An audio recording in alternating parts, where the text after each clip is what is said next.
Hello friends, चलतु आज आम करवा चिकेन हांडी रे पुणी से चुली रे।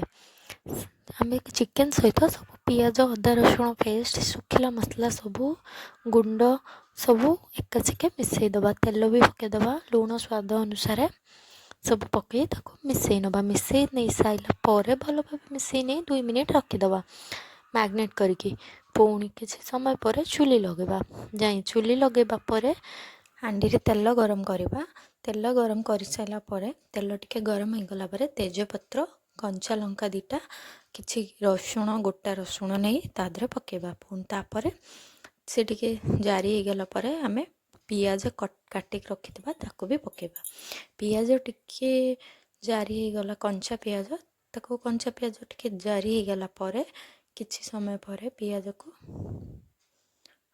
तादरे देखिबा ब्राउन कलर आसला पर्यंत। तापर टमाटो पकेबा। टमाटो पकई सारा पर टमाटो को किसी समय संतुलिबा। टमाटो संतुलिला पर टमाटो मौली गला पर पुणी आमे ता धरे चिकेन पकेबा।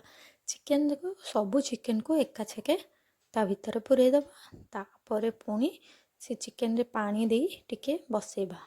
पानी दे बसेबा किसी समय जालिबा। चिकेन टोटाली चलेबानी तो ऊपर पूरा भलसे ये करके ढांकणा ढांकी दबा। खाली जालिबा ताको बांफ बाहर करने को दबानी। किछि समय पर आमे देखिबा चिकेन रो साइड रे बांफ आसीबो। तापर देखिबा आमे चिकेन हमरो हेई आसथिला। तापर आमे रखी दबा। फोन किछि समय पर देखिबा बेलको चिकेन हो जाइथिबो।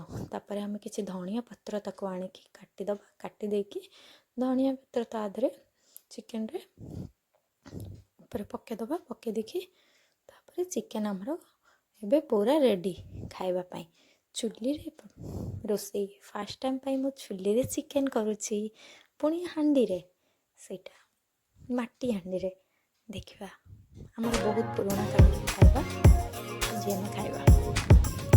निश्चित थरे एमिति बनेइकी खाबो, बहुत टेस्टी लागिବ ଖାଇବାକୁ।